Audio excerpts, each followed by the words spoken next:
Hello, salam, shalom, namaste, sastrikal, aloha, hola, ciao, bonjour, buna, privyet, mabuhay, and jean dobre. It's really, really good to be with you again, and I know you'll be so happy and excited you have joined us today because we have such a cool guest with us, and that is Deborah Weed, who is a self-worth ambassador and a motivational speaker and a creative whirlwind. Wow, that's amazing. Welcome, Deborah. Thank you so much. I'm so happy to be here. I'm so happy to have you with us. And Deborah, please tell us more about who you are and what you do. Absolutely. I am the founder of the Self-Worth Initiative. And self-worth is kind of a funny thing because everybody thinks that self-esteem and self-worth are the same, and they're not. Self-esteem is when you do something great and you're like, okay, I've got great self-esteem. But if you're not doing anything, then where does the self-worth come from? It comes from inside you and you have to claim it. So Mhm. for the last 10, I guess it's more than 10 years, I've been creating books and musicals and everything, like almost in an entertainment package. So you don't even know that you're being taught what self-worth means. And we've done productions in New York and Miami, inspired all kinds of kids and families. And now I'm working on a musical for adults that I'm very excited about.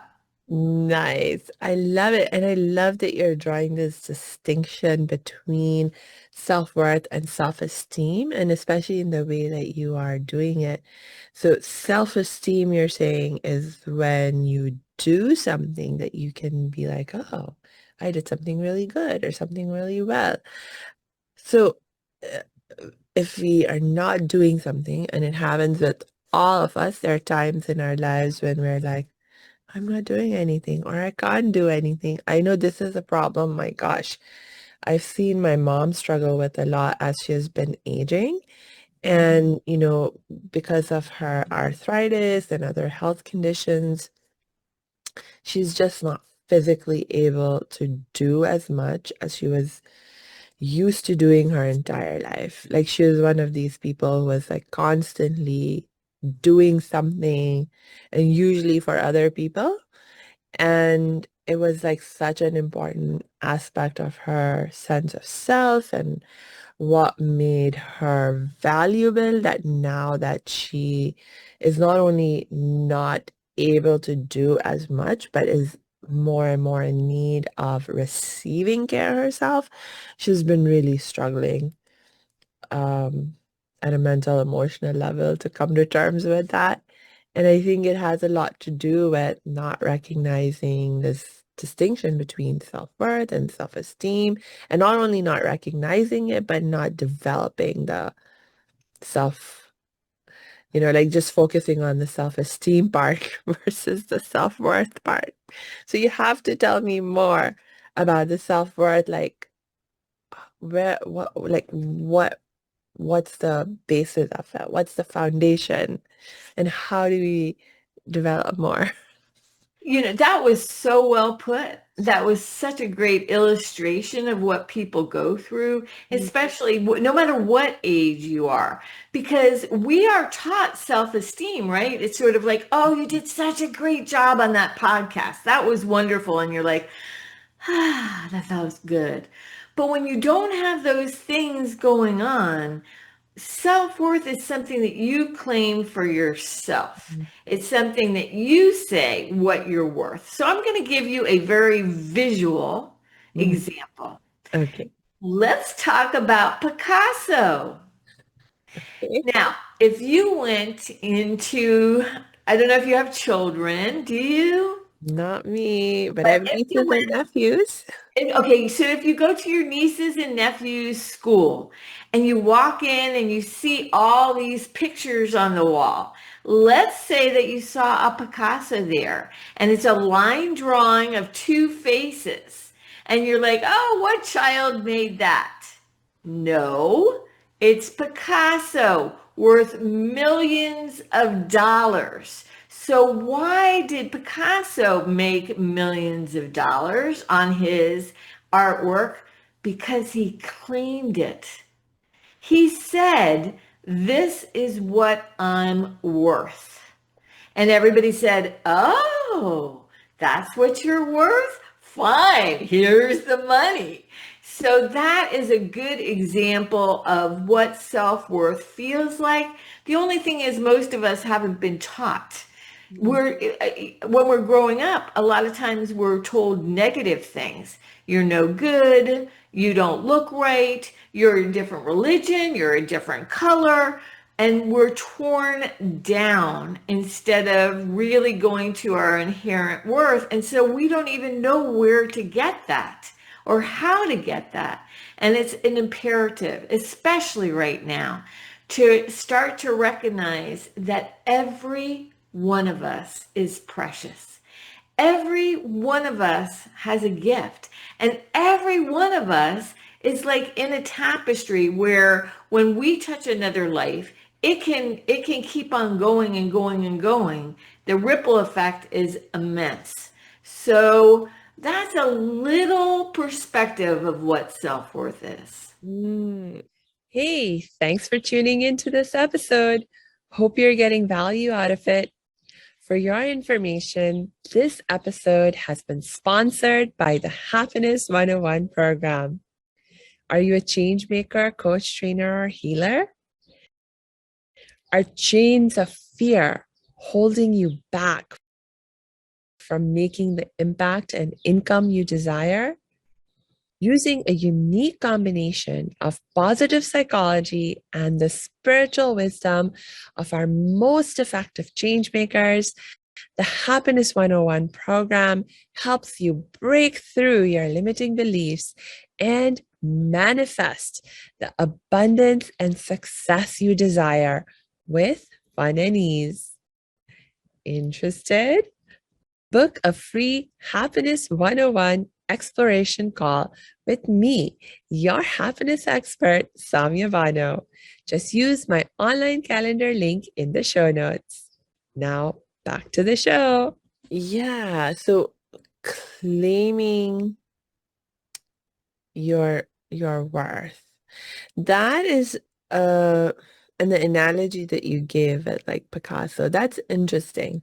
If I might, actually I agree with you, but just Oh no, I sake want of learning deeper, yes, right? absolutely. To so like that is actually a really great analogy for us to sort of like dig deeper into because there are like so many artists who are producing work that is not necessarily commercially popular or considered commercially viable, but they're doing it because they're pouring their heart and soul into something and they want to produce something that's really meaningful to them and they think that it's like really valuable and so forth, and yet they don't receive appreciation like if they put it out there in the world for people to appreciate, to purchase, whatever, and they just don't get the response back that they would love. I mean, we have the stereotype of the starving Every artist. artist. I'm right with you. So it's like, what's going on? It's like, I'm trying to, if I'm the starving artist right now, it's like, I'm trying to, claim my worth. I think my stuff is like really valuable. I'm doing like probably feeling good about myself, doing things that I think are meaningful, but I'm not receiving that validation from the wider society as to, oh no, you really are worth that, or you really are doing something valuable. And so then maybe then doubt starts to come into my mind and I'm like, well, am I really doing something that's really valuable? And then, but then I'm starting, oh, but I see the problem. I'm starting to think about self-esteem rather than self-worth. So like, how do I keep myself grounded in self-worth and not keep defaulting back to self-esteem as I've been taught? Once again, that is a perfect example because even me as an artist, that is the feeling, the starving artist. And it is like going for the self-esteem. But let me answer that question with another story. Mm, I have a friend who is a artist and for Puerto Rico. She does these beautiful paintings. And when she first came out with the paintings, she spent like, I don't even know, it could have been 2 years painting, and they're magnificent. All these colors, just so beautiful. And she was like, oh my gosh, I'm going to have this big show. I'm going to have it at my home. Everybody's going to come. They're going to see the artwork and it's going to be wonderful. She gets the show ready. I'm invited. I'm like her dear friend. I come. Nobody shows. mm, Nobody. And at that moment, the amount of despair, you can imagine, self-worth, self-esteem goes, "Shoo." And self-worth is like, ooh, do I have any? Is there anything in me that believes beyond what I'm seeing? yeah. Have I claimed that? And, I prayed and I was like, what can I share with her? And then it was like, you know what? The divine, and whatever way you term it, is watching. That's your audience. Mm, That's your audience because you have just given the best show of your life and now you can claim it. And you know what happened? She did. And you know what happened? She went on to be a star artist, a star Puerto Rican artist. So where is self-worth in that? We're not taught self-worth. mm, We're not taught that it's good enough. So many people would crumble under those circumstances because it would be so hurtful. It's like proof, proof. Nobody came. I'm no good. Proof. I worked for 2 years and where are the sales? Where's the money? Where's the money? mm, Self-worth? You know what? It doesn't matter. I'm not here for self-esteem. I'm not here for the accolades. I'm here because I have been given a gift and I'm sharing it. And wherever it takes me, I know what it's worth. And even if I don't get paid a dime, it doesn't really matter in some ways because I'm not looking for the self-esteem. I know that this is what my purpose is and what it's meant to be. And we just don't know all the implications of what can happen. And I do want to share another story, but I'll pause here for a second. yeah, yeah. It's like we have reduced our understanding of what is valuable to what will make us money or what, is validated Hmm. by the Hmm. receiving of money. And we don't, and what you're encouraging us to do is think about, even if you're going to think about the impact that we're having, to think about it in a much broader perspective in terms of like not beyond money, that like when you put your heart and soul into some work and you put it out there, it's like how many ripple effects are you having, whether they're related to money or not. Yeah, because self-worth, there, think of this. I mean, let's go there. How Yeah. many millionaires might not have self-worth? Why do they commit suicide? Mm, Influence millions and millions of people. Why do they commit suicide? What's missing? yeah. Self-worth. And it does, you could be in poverty and have you've heard of people, they get up, they're like the janitor and they're singing and they're dancing. There's something in their heart that's full because they know their value even if nobody else can see it. So let me share another story. It's one of my favorites. I used to love Touched by an Angel. It's a movie that was, where the angel comes and says certain things. And this was one of my favorites. And I think it has a segue here. There's a guy with Lou Gehrig's, and he's an artist. And he's going to die that night. We know that he's going to die that night. And the angel comes to him and she says, you have two choices. You can read a book to your children before you die, or you can finish your painting. Now, that painting is going to be the money that's going to support your family. And those are your choices. And of course, because it's touched by an angel, he goes and he reads to his children. He reads to his children and he passes away the next week or whenever it is. Or they put a tarp over the painting that's unfinished. Mm. And a little while later, the art agent comes to see the painting so that she can sell it and help support this family. And she says to the wife, can I see the painting? And the wife says, well, he wasn't really able to finish it. And she says, yeah, but let me see, maybe we can do something to it. So they take off the tarp, and of course, it's complete. And then the angel thing says, whatever you start, God in whatever form, no matter how you call it, will complete it. Mm. And that is a very powerful story of self-worth to a certain extreme, because he could have done the self-esteem thing with the painting, but Mm. he did the self-worth thing by being with his kids, because he knew inherently that he was the masterpiece. He is enough. Oh, that's a very interesting story. Thank you so much for sharing that. I It love that made story. me think about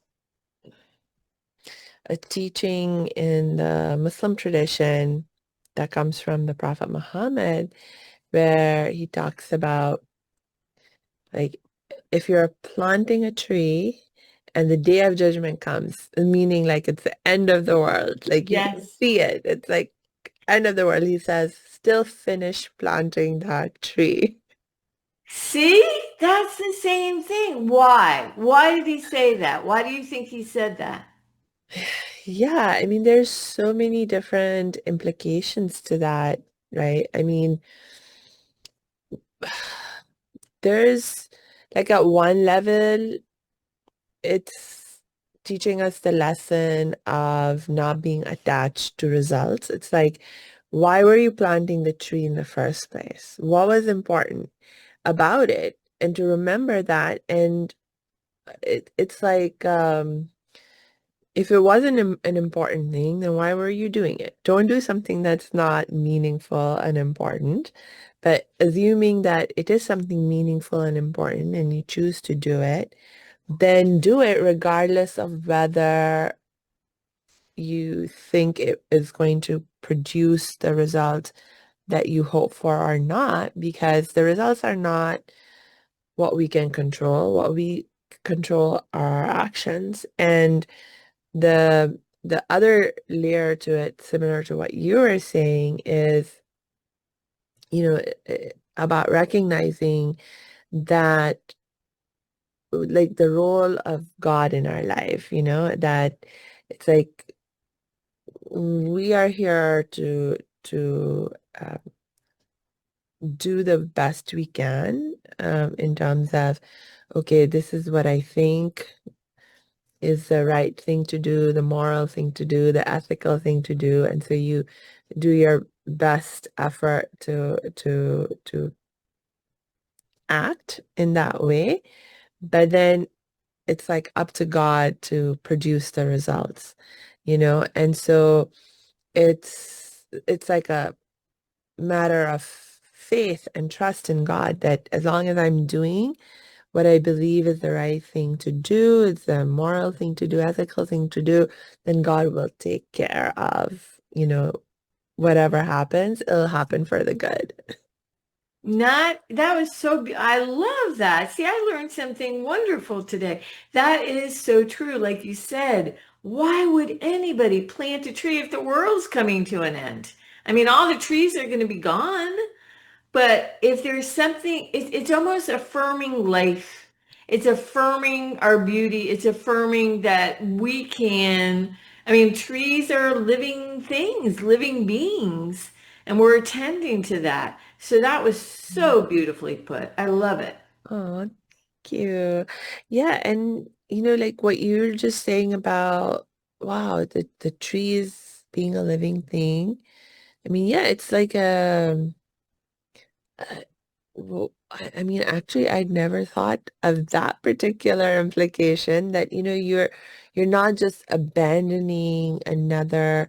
I mean, that's actually one of the things that we're warned against, that when the end of the world comes, vast majority of people will start to basically be like, oh, I only care about myself. And they will forget about their loved ones. They will forget about this, that, everything.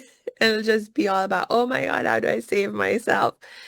But it's like there will be those few uh, that have faith, that maintain perspective on what's going on, that will be able to remain calm and be the metaphor is like everyone else will be in scorching heat, whereas the righteous will find the shade, and they'll do, Wow. yeah.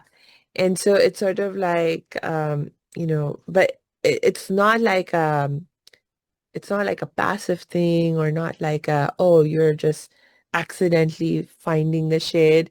It's like, no, it's you actively create the shade by having the right attitude, by having the right perspective and understanding and faith around what's going on.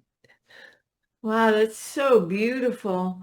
That is so beautiful. And I guess, and that's another thing. Like, okay, it's going to be a little bit of a left-hand turn, but Yeah. it what it brought up for me is that if you can see the beauty in other people, like somebody who has really good self-worth can see the magnificence in everybody. Yes. Somebody who needs self-worth Yes. can't see, and they're afraid of people or they hate people, but it's because they don't understand their own value. And so Yeah. what would the world look like if we all had self-worth?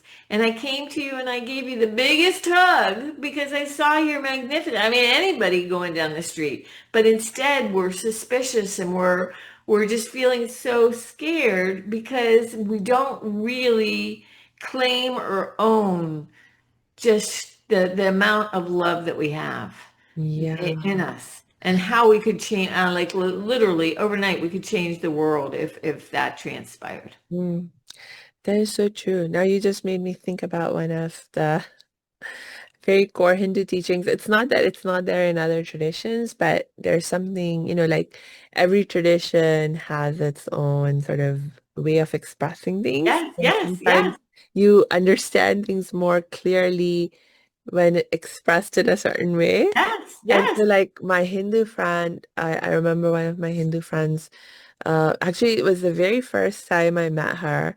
And uh it was in an interfaith gathering, and so she was talking about what it means, like what is the essence of her faith and belief as a Hindu. And she was like, it is that it's like that I recognize that I am a spark of the divine. And when I recognize the spark of the divine in myself, then I recognize the spark of the divine in every other being. And when I recognize the spark of the divine in every other being, then it just it just there's no question then of hating someone else or wishing them ill or, doing anything that would hurt someone else because you see the spark of the divine in them, just as you recognize the spark of the divine in yourself. And there's no way you can have ill will towards the spark of the divine. Yeah, and I want to take that even one step further. That is so true. And I want to take that one step further in the way that everybody has a different perspective of people. They get a different slice. And if let's say you're in a really bad mood, or I am for that matter, or anybody is, and I hook onto that, you're rude to me. You're rude to me. And so I take that and I take my perception and I overlay that on who you are. Or the opposite. No matter what you are, I see the spark, I see the light of who you are. Either one of those could put another person in prison for the rest of their lives. Because if everybody's seeing you from the perspective of what you're not, and you believe that, then Mhm. it becomes a place where you feel very aggressive, right? I mean, you feel very frightened. But if other people see you in another way, I'll give you an example. I've had a bunch of health challenges in my life, serious ones, lots of trauma. And there has been friends who said, Deborah, you have such a dark cloud around you. And you know Mm. what would happen to me? I'd shrink and I wouldn't want to show up and I was embarrassed and I felt shame. And then there were other people who were like, no matter what I showed up with, they'd give me a hug. They saw me. Mm. That little spark inside me was like this little, fairy or something that was growing bigger and bigger. And the love, you know how they say love heals? The Yeah. love, just that they saw me in the midst of what I was going through. So in lifetimes, we're like your mother, we're going to swing back to her. You go through so much in a lifetime and we have different aspects. Maybe we're happy, maybe we're sad, maybe we're this, that's inconsistent. That goes like this. But our soul, our spark, whatever you want to call it, it's magnificent. And if we can hold on to that, that's where our self-worth will soar. Now, listen, I'm a grandmother, and even though I am the founder of the Self-Worth Initiative and have done so much to inspire thousands of kids and families, and now going to be, doing more, even more with adults, I still struggle with this. And they always say, you teach what you need to learn. You teach what you need to know. And when I was young, it was all about self-esteem. It's like, look at me now, look at me now, look what I did, look at what I've accomplished, because that made me feel important or feel like I counted. But I'm really working on shifting it to, wow, I have so much love to give. And I want to impart as much as I can while I'm here. Yeah. And it feels different. Yeah. Uh, what is love to you? Like, what is the essence of love? How do we um, live love? What is it all about? Wow, that's a profound question. What is love? Well, love is an energetic force. That's what I was talking about before. It sees through perception. I had a friend, I'm going to, once again, I'm going to go a little bit to the left, but I'm coming back. I had a friend whose father passed. She was not close to her father at all. In fact, he was very, very rough, maybe even abusive. And she said when he died, when he passed, when he went into transition, she said his personality was out of the way and all she could feel was his soul and she fell in love with him. Mm. So maybe love at a very profound level is when you can remove the personality, whatever that might look like, and see into ourselves. It's Mm. almost like seeing the soul. Maybe that's what it is. Maybe that's what love really is. It's going beyond any personality traits, any what is it called? When you have those, I can't think of the word. It starts with an I, but idiosyncrasies. Idiosyncrasies. Ah, And you don't care about idiosyncrasies. You don't care if somebody is homeless and on the street and maybe they can't take a bath. You don't care about any of that. You don't care about what you see with your eyes. It's almost like you see with your heart, you smile with your heart, you feel with your heart, because the heart is the thing, that's the center of our being. mm, yeah. Now you made me think about like another sort of very common teaching in like the Indian I Pakistan. love this. I love this. This is so much fun. You're just bringing everything in. I love this. Go ahead. I want to hear. It's when we are dealing with difficult people, because our Indian Pakistani culture, it's a collectivistic culture. Meaning like there's a lot of value to, maintaining cohesiveness of the community, of the family. Um, and so if you're really committed to maintaining that cohesiveness and so forth, then it's like what happens when difficulties arise in terms of the relationships, when there's people who are difficult, let's say, to Your deal with. personality. Yes. How do you think about them? How do you relate to them? How do you behave towards them and with them so that, you can maintain the harmony and the cohesiveness of the community and the group and the family. And so one of the very common things that we're taught to do is they say, okay, yes, this person speaks harshly, but look at their heart. Their heart is good. They're Mm, good-hearted. So mm. it's like constantly we're being taught to sort of go below the surface of their behavior and consider their heart.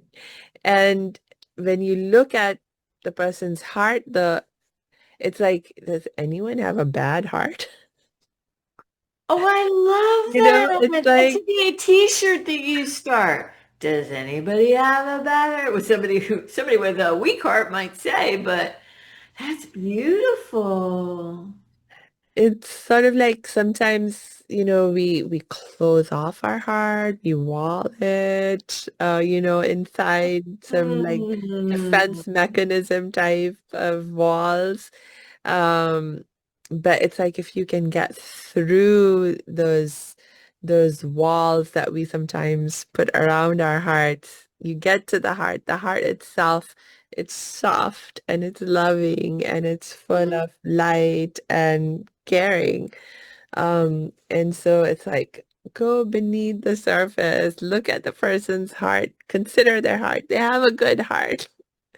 And so for the sake of the heart and what you can experience of their good heart, you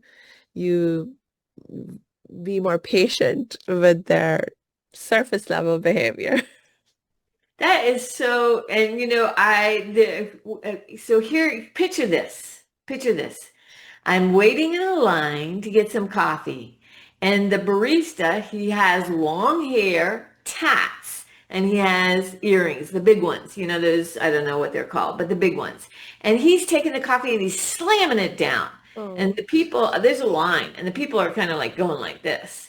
And I'm getting up there. I'm going to get up there. And I have to, at first I'm like, oh my goodness, he's so rude. I should tell him that he's rude or whatever to protect all these other poor innocent people that are in line. But instead, I've learned about the heart. So I get up to him just to test it out. And I say, you seem very upset. Are you okay? And he's like, "Mm, I don't know if I should look at you. Okay, I'll look at you. Oh, I'm connecting. No, I'm not okay. My mother's in the hospital and I don't know if she's going to make it. Ah. So I go and I get a card. I sign it and give it to him. A week later, I come in and he sees me and he has, I mean, and in my imagination, if it was a movie, he would have put whipped cream on the coffee and put all kinds of sparkles because his smile to me was so beatific. And I think you've given me an idea today, which is such a gift. I think all of us need to imagine with our imagination that we're polishing people's hearts. Mm. Because if we went around like that, potentially it wouldn't be, no matter what anybody did, we could just go, I'm going to polish your heart today. You might not know it.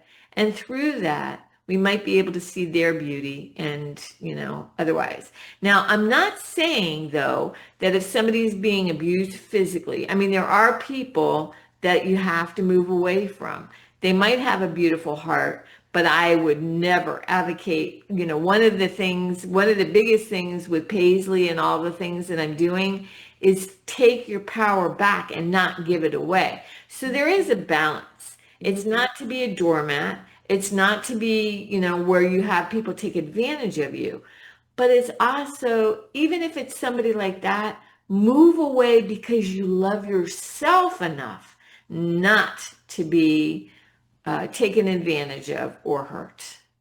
Yeah, and there's even an element of loving the other person, like in terms of moving away from them in that kind of context, because, when someone is engaging in abusive behavior, and if you are not able to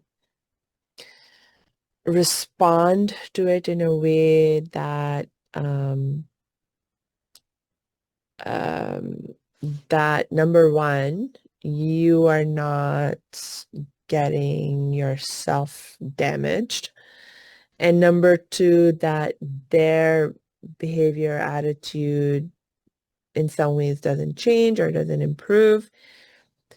So meaning like basically it's sort of like beyond your capacity in the moment to affect positive change in the relationship and in the circumstances, then sort of like move away from them. And in that, there's both an aspect of self-love, but also a love for the other. Because if you stay in the relationship and you continue to enable them by staying in the relationship to continue that bad abusive behavior, they're also hurting themselves by engaging in that behavior.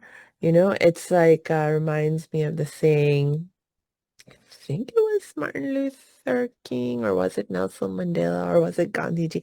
I can't remember. It was one of these people who, like, one of our champions of living nonviolence. I think this might have been Nelson Mandela. The quote I'm particularly thinking about, where he said it's not just the prisoner that needs to be freed, but also the prison guard that needs to be freed. Ooh, whoa. You know? Beautiful is that?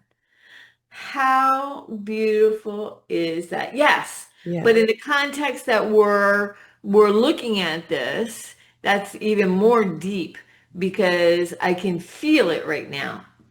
Sometimes words are words, Yeah. but you're absolutely, the way that you described it was beautiful because it's not only your self-worth where you're saying, I need to move over here, but you're also saying, that you're freeing that other person because their soul will be damaged by what they're doing. And it's sort of like it's a teaching moment for them too. It's a Yeah, it's self-worth sort thing of for you. like if you cannot influence them to change their behavior, then by at least removing yourself as the object of abuse, you are at least to some extent just you're giving them some time and space and removing some of their ability to continue with that abusive behavior. At least, and so it's like if one could I mean, we cannot control other people's behavior. We cannot force anyone else to change. Um, and but it's like if you stay in the relationship, in the abusive relationship, and again, you're getting hurt yourself, and that person's continuing to behave in ways that is hurting their own soul, then it's sort of like, that prisoner and prison guard. You're like enabling that bad dynamic to continue for both of you. And by removing yourself from the situation, you're like, at least I'm not going to enable that bad situation to continue. At least I'm not going to be the one who's going to enable that bad abusive behavior to continue.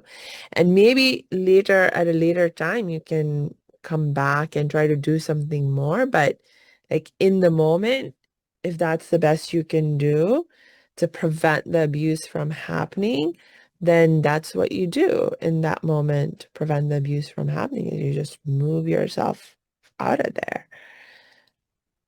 And I had never thought of it the way that you're saying.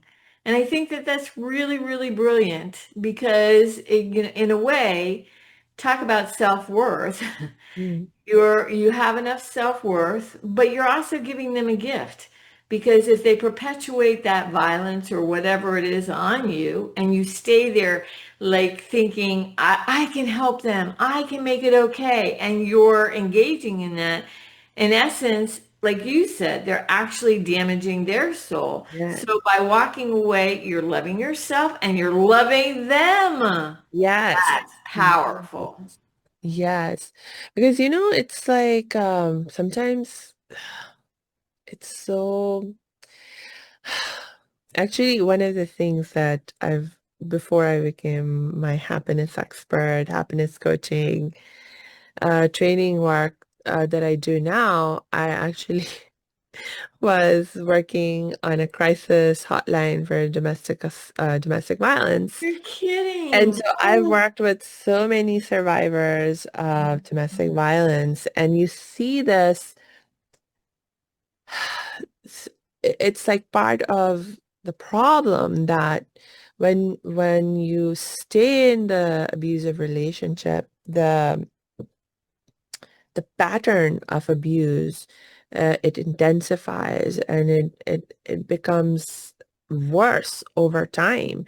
And it's like not only are you suffering more, but that person is getting more and more caught up in that mindset and that kind of, because they're learning. It's like, it's sort of like, people are playing a game of power and control, by which I mean that's at least one way to understand like someone who's being abusive.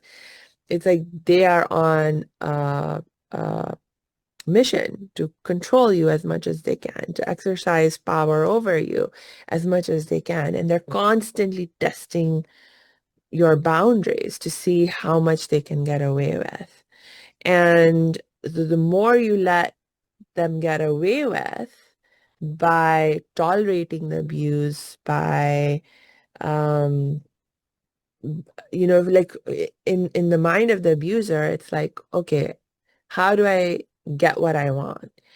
And if it's by creating drama, if it's by shouting and screaming, and then you give me what I want, then I've learned the lesson that shouting and screaming works. And so I'm going to keep doing it. I'm going to do it even more intensely, because it's helping me get what I want. And then it's like the same thing. It's like at some point they'll try physical violence. And if that gets them what they want, because you get scared, and you're like, oh my gosh, okay, I'm going to give you what you want because you physically assaulted me, then they learn the lesson, oh, so physical violence works. So let's keep doing more, and so it's sort of like this crazy thing where, it's like you have to basically, I mean, if you're going to break the cycle of violence, you have to break like they have to stop seeing the results of being violent. When the violence stops getting them the results that they are looking for, I mean, that's the only thing that can possibly like motivate them to stop that behavior. Yes. And I think that once again, can I swing back to self-worth here again? Nobody, nobody deserves to be treated like anything other than a divine creature. Yes. Nobody. And I think that interestingly enough, and let's see if you agree with this, sometimes it's the sweetest people in the world who get abused. It's the ones who really want to help. And it's the ones who really, it's like they keep it, it's almost like their mind will not register. How can this be somebody I love, a good person, and I must be bad. Something must be wrong with me. I'm feeling shame. And you become so small and you shrink so much and you feel like you are powerless. I promise you, Mm. I promise you that you have, all your listeners have so much power. Please listen to me, take it back. I know it's scary. I know it's scary, but listen to what we're saying because I think that what you shared is so profound and so well put that this is kind of like you start out with a game, but it's like an energy, and what I was hearing is it's like an energy entanglement. Mm. And that once that person has a hold of you, it's almost like you've got nowhere to go because you're so low that it's sort of like you don't even have the legs under you to walk away. That's how you can feel. That I don't think that's the reality, Right, right. That's how right? you Because like you were feel. saying, we have the power, You have the power. but we can feel powerless because we believe what that other person is trying to make us believe. Because with abuse, it's like, the other person will never take true responsibility for their behavior. It's like even when they apologize, this is such a classic thing where they'll be like, "Oh, I'm so sorry, baby. I did this to you or did that to you, but you made me so mad. If you hadn't done this, you hadn't done that, I wouldn't have gotten so mad." And so, on the one hand, it's like, "Oh, I'm so sorry," but on the other hand, laying all the blame on you. And when you Mm. keep being subjected to this kind of behavior, unless you have that self-worth like so firmly rooted inside of you, and unless you're like really watchful and aware of what that other person is doing and how it may be impacting you, you can begin to just believe what they're saying and internalize the blame. And sometimes it's like you're just, and you're not even doing it consciously. It's just that you're trying to avoid um, the drama, you're trying to avoid the pain, you're trying to avoid the fighting and so forth. So you're just like, okay, I'm going to do everything I can to help you stay calm. And so I'm going to try and not make you angry. If this is something that made you angry, then I'm going to try and not do that. And so, you take the responsibility on yourself, but you don't realize that actually it never was your responsibility how they behave and how they think and how they feel. It's all how they think and feel and act is all on them. And the other thing is, I love this quote that somebody gave me. And what they said is, follow this track with me because I'm really going somewhere important right now. Love is everything that doesn't look like love Mm. in order to be healed. Oh, So let's go with this for a second. yeah. Let's say you have a father who tells you you're nothing, a mother who hits you, whatever it might be. Something happens as a child, and you feel like you deserve whatever's coming to you. Mm. When you have somebody abusive, listen to me. Love brings up everything that doesn't look like love in order to be healed. So let's say this comes up and you as a child were told you're no good. It's up to be healed. And guess what that means? Healing means whole. It doesn't mean only positive. It doesn't mean, it means everything. You take your whole self and you walk out that door because that's the healing that love provided you, because you're going to say to yourself, never again. And you're going to go towards people who have wide open arms and know how to love you well. And I promise you, it might be the scariest thing that you've ever done, but it's there for your good to finally realize that nobody deserves to be treated like anything other than a gorgeous human being. Yeah, because that's what we are. I mean, even and now you made me think about that saying about um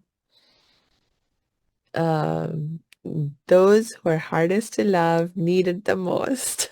Yeah, yes. And that's the truth. That's Ah, the truth. But sometimes we get confused of what love means. It's sort exactly. of like, okay, let me stay with you and Yeah. massage your feet and get you your wine or do whatever you do. No, first you need to love yourself, and you need to say, you can love them from afar. You can pray. You can pray for them. You can pray for them because we don't have the capability a lot of times to Yeah. be able to affect that change. Yeah.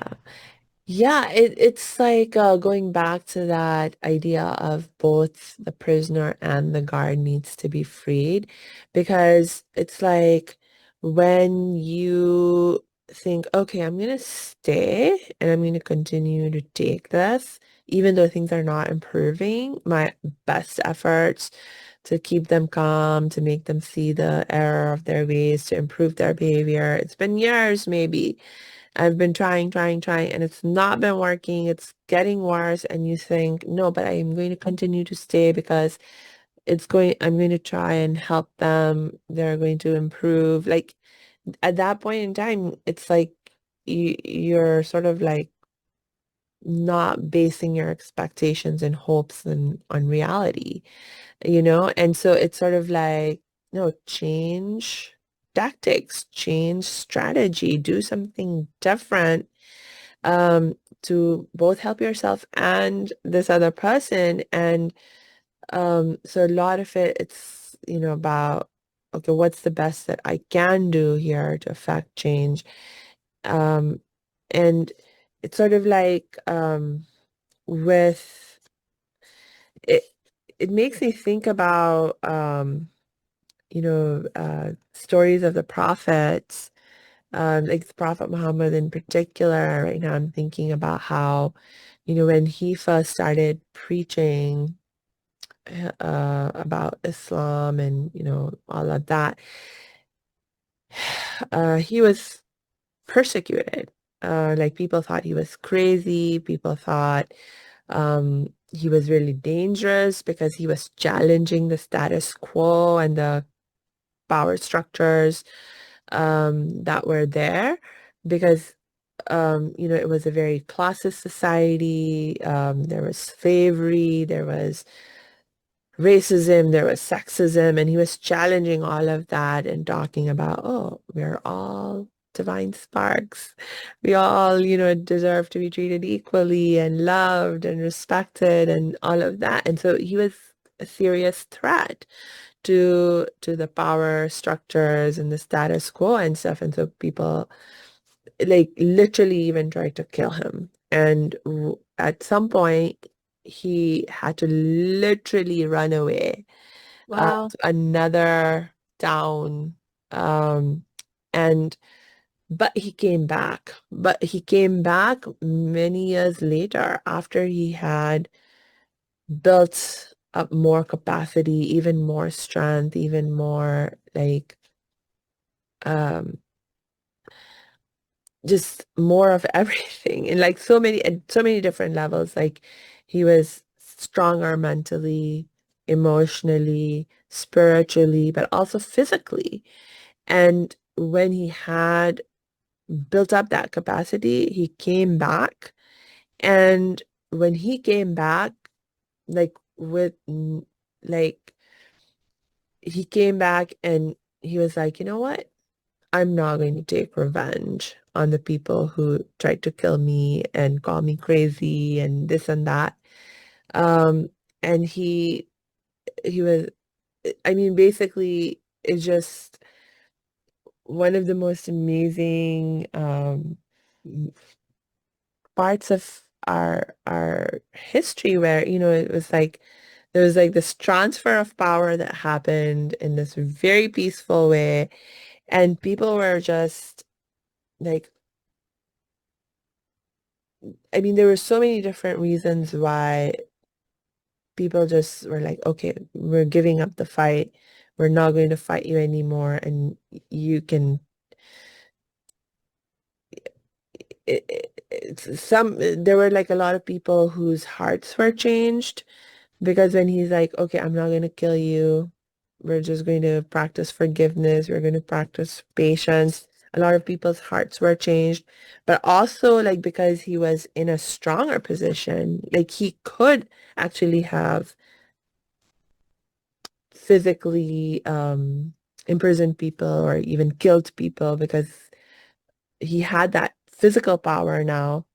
There were other people who were like still internally, they were like, no, we still don't love you. We still hate you. We still think whatever.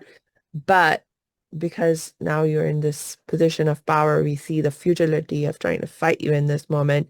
And so they surrendered. And so it's sort of like,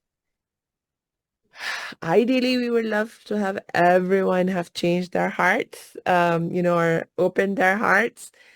But sometimes it's that if you're going to prevent an abuser from abusing, like you just have to be in that stronger position where they realize the futility of, you know, it's like the bully. When they meet the bigger bully, Yes. Yes. they, you Oh, know, oh my God, you're right. You're right. You're absolutely they correct. become like, oh my God, no, stop, don't. It's like I was watching this drama on TV, what's it called? Jack Ryan or something on Amazon.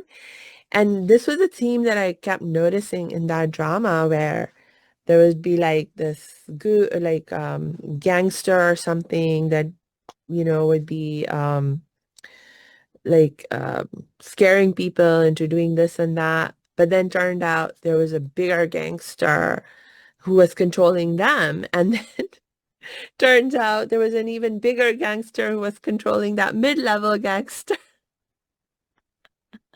And before the, so at each level, it's like, here's this person who's going around like hurting people, committing violence, even killing people, and being all like, oh, I'm the big, strong person here. But the moment they were in front of the bigger gangster, they were like, oh no, please don't hurt me, you know?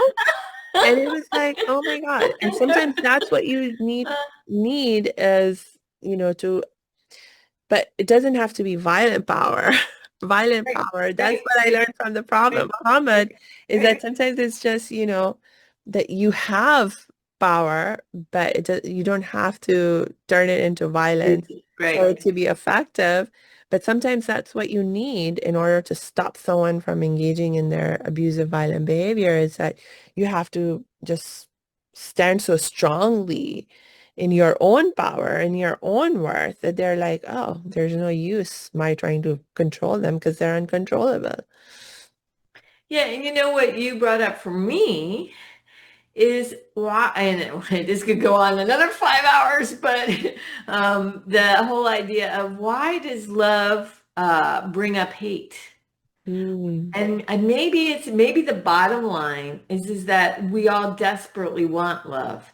And when we feel like we don't have it, that's when we become aggressive. mm, And if we see somebody that has it, that's when we become aggressive. And maybe if we can just like tap into the love mm, and we can get that and really have the self-worth, then yeah. we can walk through anything.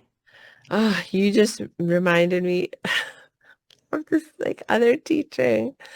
Um, that yes, we all want love, and everything that we're doing is like when we are trying to receive love or get the love we desire, but we're doing it in a way that's hurting other people. It's sort of like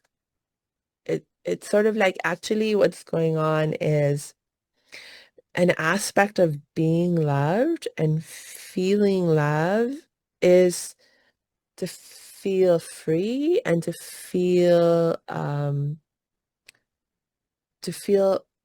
like um, yeah, it's like the freedom in terms of like you get to be who you are and you get to do what you want, what you love, what you care about. So there's a sense of like power that, comes with that. And so it's sort of like so when you're trying to like exercise power and control over others, what you really want is like you want to feel powerful yourself. You want to feel free yourself, and you're not feeling that. And so you're trying to feel Exactly. that, but it's like a misguided attempt, Yeah, because it's sort of like that. It's sort of like you're going for self-esteem, and you think by going for self-esteem you're going to get self-worth. But it's right. like it's like instead of going inward and finding your power within, you're trying to get power or feel more powerful by controlling others. Ah, so brilliant. That was a big sigh. We're both like, I think we've got it.